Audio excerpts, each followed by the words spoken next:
함께 기도드리겠습니다.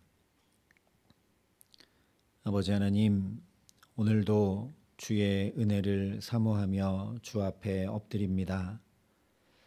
오늘도 오직 나를 구속해 주신 은혜, 죄와 싸워 승리하고 주의 말씀 따라 살기에 찬양하는 은혜 누리며 살기 원하오니 이 시간 우리에게 함께하여 주셔서 참으로 찬양할 수밖에 없는 그런 복된 삶, 주께 붙들려 살아감에 부족함이 없도록 이 시간 마귀의 괴계를 능히 대적할 말씀의 검으로 우리에게 함께하여 주시고 주의 성령으로 우리를 붙드시고 역사하여 주시옵소서. 예수님 이름으로 기도합니다. 아멘. 오늘 우리에게 주시는 하나님 말씀은 사사기 5장 15절부터 18절까지 말씀입니다. 사사기 5장 15절부터 18절까지 말씀을 제가 봉독해 드리겠습니다. 하나님의 말씀입니다. 이사갈의 방백들이 드보라와 함께하니 이사갈과 같이 바락도 그의 뒤를 따라 골짜기로 달려 내려가니 르우벤 시냇가에서 큰 결심이 있었도다. 내가 양의 우리 가운데에 앉아서 목자의 피리 부는 소리를 들으면 어찌 됨이냐. 르우벤 시냇가에서 큰 결심이 있었도다. 길르앗은 요단강 저쪽에 거주하며 다는 배에 머무름이 어찌 됨이냐. 아셀은 해변에 앉으며 자기 항만에 거주하도다. 스불론은 죽음을 무릅쓰고 목숨을 아끼지 아니한 백성이요 납달리도 들의 높은 곳에서 그러하도다. 아멘. 사사기 5장에 기록된 드보라의 찬양을 통해서 찬양의 본질이 무엇인지, 찬양의 역할과 능력은 어떤 것인지 함께 살펴봤습니다. 우리는 하나님을 찬양하도록 지음받았기 때문에 우리 존재의 본질이 바로 찬양이고, 그래서 우리가 찬양하는 것 자체로 하나님께서 나를 지으신 모습 그대로를 회복하는 놀라운 은혜를 누리는 것임을 함께 나눴습니다. 또한 그 본래의 모습으로 살지 못하고 소망 없이 방황하며 고통과 근심 가운데 살아가는 우리 마음과 영혼을 일깨우고 붙들어 일으켜 세우는 것이 바로 찬양입니다. 그러니 찬양하는 사람과 찬양하지 않는 사람의 모습이 전혀 다를 수밖에 없겠죠. 오늘 15절부터 18절의 말씀은 바로 이것을 우리에게 전해주고 있습니다. 이미 함께 살펴봤던 대로 15절부터 17절은 르우벤, 갓, 아셀, 단 지파를 통해 찬양하지 않는 자들의 모습이 어떠한가를 보여줍니다.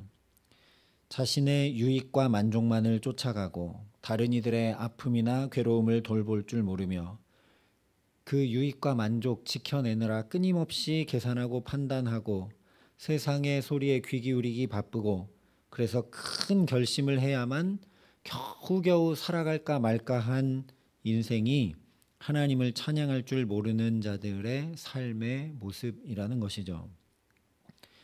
그랬던 대표적 사람이 바로 초대왕 사울이고, 그 결국은 왕좌를 잃어버리게 될 뿐 아니라 악령에 사로잡혀서 괴로운 삶, 그 왕좌를 잃지 않기 위해 끊임없이 전전긍긍하고 다윗을 쫓아다니느라 불안과 초조에 사로잡힌 삶을 살고 말게 됩니다.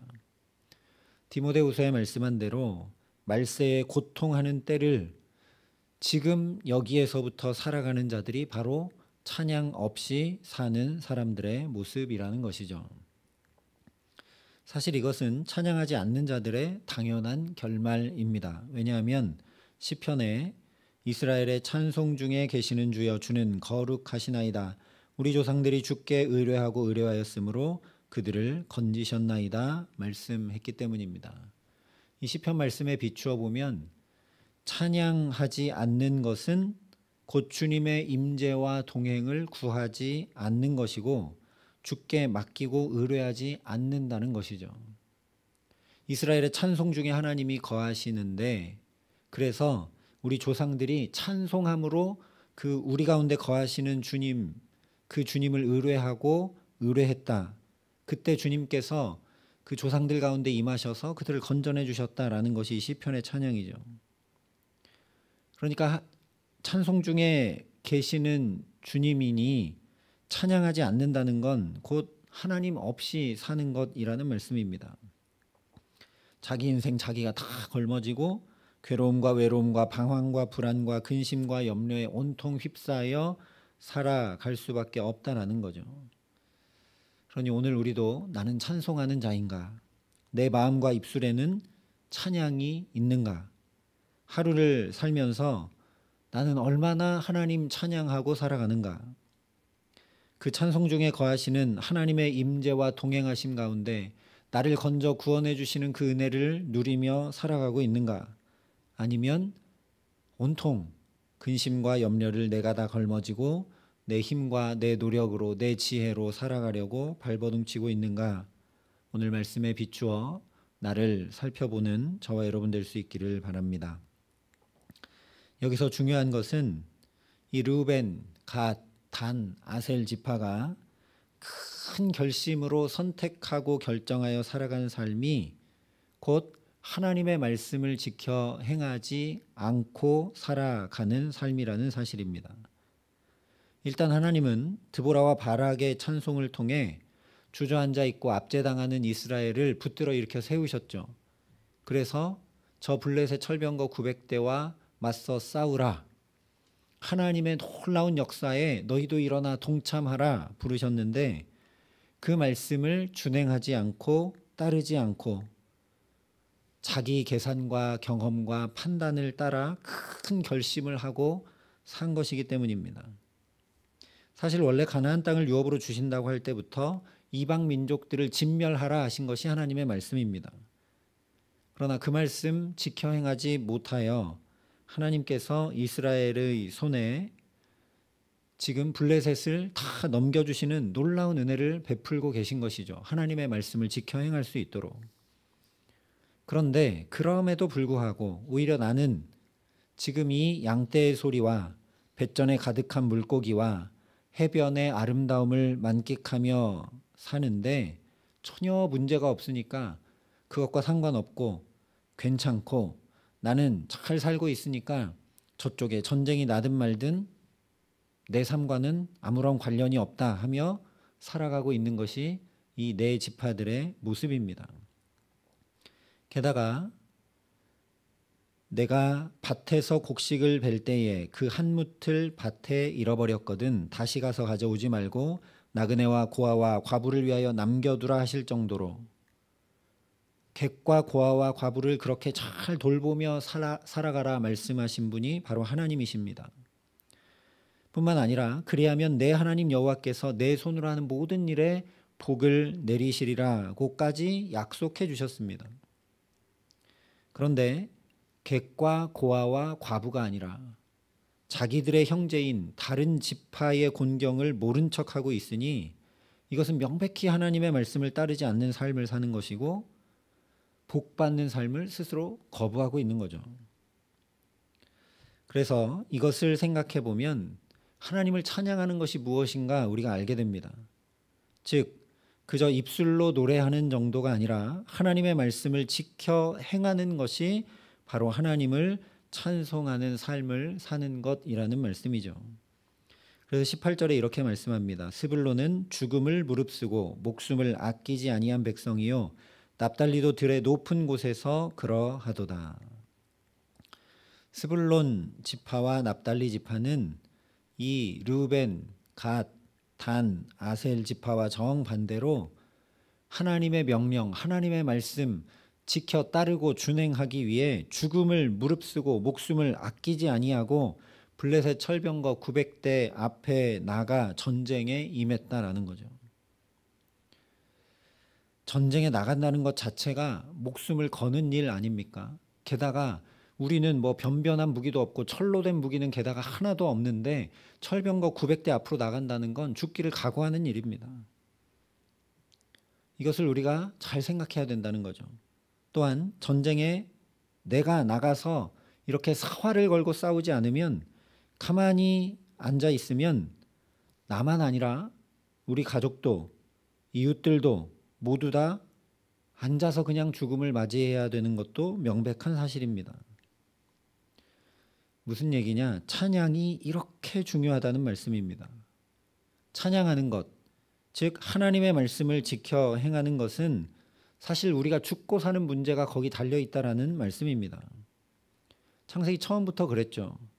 지음받은 그대로 하나님을 찬송하는 삶을 사는 것이 아니라, 즉 하나님의 말씀을 지켜 행하고 사는 것이 아니라 그냥 내 판단과 계산대로 선악과를 먹게 되자 하나님께서 복 주신 그 에덴의 심히 보시기에 아름다운 그 삶 스스로 모두 다 거부하게 되는 비참한 삶이 펼쳐진 것이 바로 찬송하지 않은 삶이고 하나님의 말씀 지켜 행하지 않은 삶입니다. 그리고 말 그대로 실제 죽음에 이르고 말게 되죠.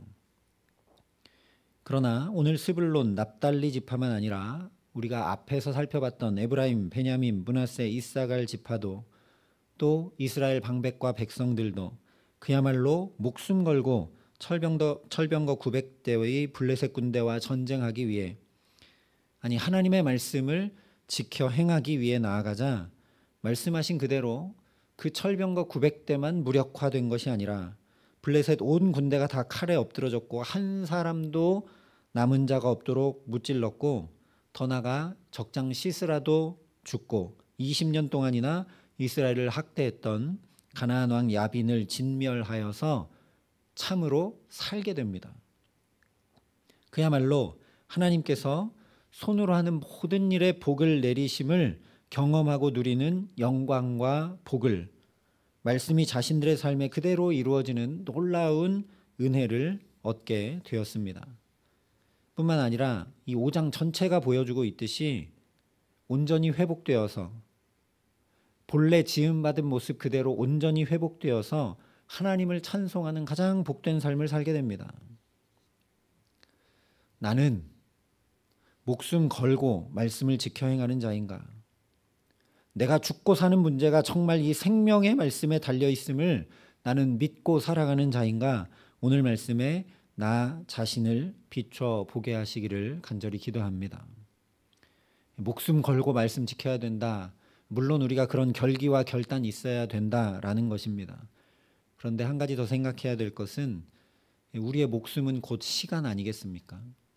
그러니까 내가 얼마나 오늘 하나님의 말씀을 따르고 준행하는 시간을 갖고 있는지 살펴보아야 한다는 거죠. 그 말씀 지켜 행하기 위해 내가 얼마나 시간을 내고 내 시간을 쏟고 있는지 살펴봐야 된다라는 겁니다. 그것이 곧 내 목숨이니까요. 말씀의 거울에 나를 비춰보면 아담과 하와가 그랬듯이 참 수치스럽고 부끄럽고 두려워 가리고 숨을 수밖에 없음에도 불구하고 하나님께서 이렇게 다시 복된 나를 하나님 말씀 지켜 행함으로 살아갈 수 있도록 또다시 기회를 주시고 내게 생명을 주셨으니 참으로 놀라운 은혜입니다. 이것만 생각해도 우리가 찬양하지 않을 수가 없는 거죠. 그러니 이 은혜를 마음과 영혼 깊이 담아 죽음을 무릅쓰고 목숨을 아끼지 아니하며 하나님의 말씀 지켜 행했던 드보라와 바락과 이스라엘 여러 지파들처럼 나와 자녀들과 가족과 이웃과 교회에 죽고 사는 문제가 바로 여기 달려 있음을 알고 사활을 걸고 결단하고 하나님 말씀 따르고 준행하는 저와 여러분 될 수 있기를 소망합니다. 어떻게 하면 말씀을 지켜 행할까? 어떻게 하면 내가 따뜻한 위로의 한마디라도 건넬 수 있을까? 어떻게 하면 힘과 용기를 북돋워 줄 수 있을까? 어떻게 하면 내가 기댈 만한 언덕이 되어주고 누군가의 디딤돌이 되어줄 수 있을까? 어떻게 하면 커피 한 잔이라도 오늘 내가 살 수 있을까? 어떻게 하면 그렇게 한 걸음이라도 말씀이 육신이 되신 삶 자체를 말씀을 다 이루며 사셨던 예수님을 생각하고 그 모습 뒤따라갈 수 있을까 하며 말하고 행동하고 선택하고 결정하며 살아가는 복된 날 되게 하시기를 간절히 기도합니다. 그래서 여호와를 경외함이 지혜의 근본이라 그의 계명을 지키는 자는 다 훌륭한 지각을 가진 자이니 여호와를 찬양함이 영원히 계속되리로다 말씀한 그대로 말씀을 지켜 행함으로 찬양하는 우리 삶에 말씀이 이루어지는 영광과 기쁨과 감사를, 그것을 또 찬양함이 영원히 계속되게 하시는 귀한 은총 더해 주시기를 우리 구주 예수 그리스도의 이름으로 간절히 축원합니다. 함께 기도하시겠습니다. 아버지 하나님, 찬양의 무게와 찬양의 능력과 찬양의 영광을, 찬양의 기쁨을 알게 하여 주시니 감사합니다. 하나님, 찬양하는 것이 그저 입술로 노래하는 것이 아니라 하나님의 말씀을 최선을 다해 지켜내는 삶을 살아가는 것임을 깨닫게 하여 주셨사오니 오늘 우리가 그렇게 찬양하는 삶 살아갈 수 있도록 성령으로 우리를 붙들어 주시옵소서. 주님, 우리는 연약하고 부족하여 아담과 하와처럼, 또 여기 기록된 이스라엘의 네 지파처럼 내 유익과 만족을 따르기 쉽고 내 계산과 판단을 따르기 쉬우니 우리의 연약함을 성령이여 도우시고 주님의 말씀이 우리 마음과 영혼을 깨우치고 들려오고 붙들어 역사하여 주셔서 오늘 이 하루 참으로 주님의 말씀을 뒤따라 살아감에 부족함이 없도록, 그 말씀 지켜 행하는데 시간을 쏟을 수 있도록 하나님 우리 가운데 함께하여 주시옵소서. 그래서 그렇게 주의 말씀 지켜 행하는 자에게 찬양함이 영원히 계속되리로다 말씀한 그대로 드보라와 바락과 이스라엘이 찬양했던 것처럼 우리도 또 찬양하고 또 찬양하는 귀하고 복된 삶, 기쁘고 감사한 삶, 오늘도 주와 함께 살아감에 부족함 없도록 이 시간 하늘 문을 여시고 우리 각 사람에게 필요한 은혜로 넘치도록 채워 주시옵소서. 이제는 주 예수 그리스도의 은혜와 하나님의 사랑과 성령님의 교통 역사하심이 여기 머리 숙여 주의 말씀 준행함으로 영원히 찬양하는 복된 삶 살기를 소원하고 결단하는 여기 모인 모든 주의 성도들과 사랑의 빛교회 모든 교우들과 이 나라 이 민족과 이 귀한 복음을 오늘도 세계 만방에 전하시는 선교사님들 가운데 이제로부터 영원토록 함께 하시기를 간절히 축원하옵나이다. 아멘.